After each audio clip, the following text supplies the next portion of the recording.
Bersedekap ni sabit dengan dua riwayat. Riwayat yang pertama adalah riwayat Muslim yang mengatakan kita bersedekap, hadis yang sahih, bersedekap, tangan kanan letak betul-betul di atas tangan kiri ni kawasan jam. Letak tangan kanan atas tangan kiri, pegang kawasan ni. Apa ni panggil? Lengan. Pergelangan ni. Betul pergelangan Baik, kawasan ni, pegang tu. Yang kedua, riwayat yang kedua mengatakan meletakkan tangan kanan di atas apa ni? Lengan kiri. So dua-dua sabit dalam riwayat. Nak pegang sini boleh, nak pegang sini boleh. So dua cara lah. Baik. Bila kita dah letak tangan kanan atas tangan kiri, nak letak tu di mana? Hanafi kata letak bawah pusat.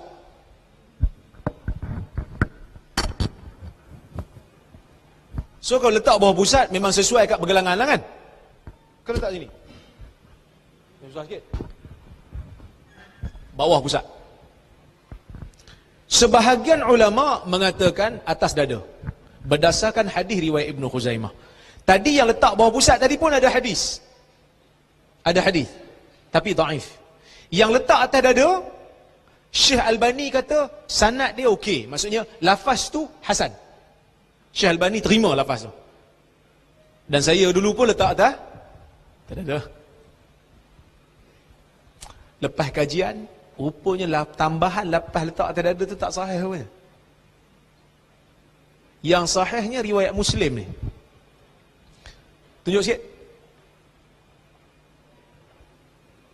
Kamera ni tak boleh nak statik Yang sahihnya riwayat Muslim ni, iaitu hadis daripada Wa'il mengatakan Nabi meletakkan tangan kanan di atas tangan kiri, zahri kaffihi, kawasan pergelangan ni, belakang dia.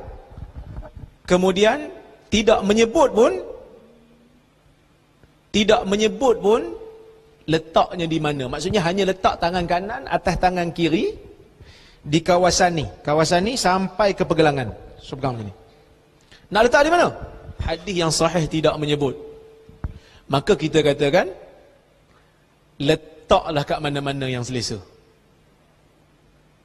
Ada orang kadang-kadang dia rasa, tapi penulis Syekh Tarifi dia kata lebih layak letak bawah pusat. Kenapa letak bawah pusat? Dia kata biasanya orang yang duduk depan raja manusia, dia akan rasa tunduk. Letak bawah pusat. Kerana kita salat, kita nak memperhambakan diri depan Tuhan, letak bawah, walaupun hadisnya dhaif, tetapi nampak lebih layak dengan kedudukan hamba. Letak bawah pusat. Itu pilihan dia lah sebab dia kurus. Kalau orang yang boroi terlebih, nak letak bawah pusat tak muat.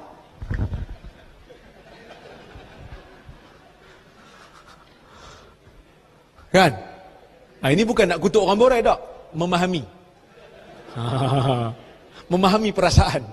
Jadi orang yang boroi nak letak bawah pusat memang susah lah.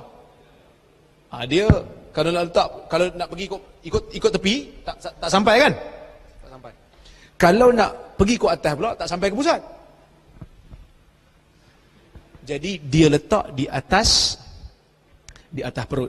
Maksudnya atas sikit pada perut. Kalau orang yang tak boroi, dia boleh letak bawah pusat, dia boleh letak atas pusat, atas sikit pada pusat. No problem.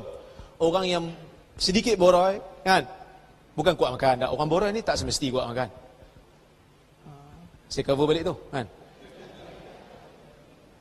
Jadi dia boleh letak di mana yang dia selesa, atas sikit pada perut, tak apa. Ada orang yang kadang-kadang dia rasa saya lebih khusyuk letak atas dada. Pun okey. Kerana tak ada hadis yang menetapkan. Hadis cuma sebut letak tangan kanan atas tangan kiri. Sunnah lah. Baik. Kemudian ni letakkan tangan ni saya dah sebut dah tadi. Kenapa yang saya kata tambahan itu dhaif? Kenapa tambahan letak tangan atas dada itu dhaif? Iaitu Sufyanan Sufyan bin Uyainah dan Sufyan Ats-Tsauri. Buka balik. Okey. Kemudian Syu'bah, Abu Awanah Al-Yashkuri, Zuhair bin Muawiyah dan Salam bin Sulaim.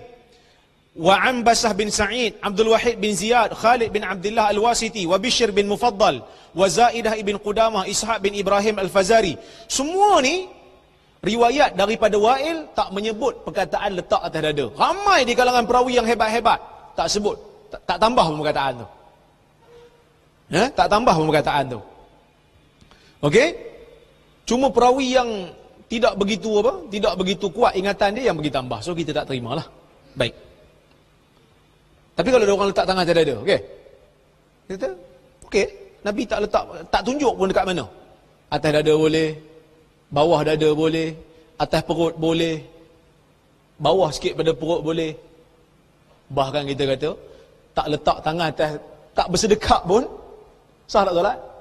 Dia kata, Allahu Akbar. Satu qaul dalam mazhab Maliki kan, irsal, letak tangan ke bawah pun sah, ada mazhab.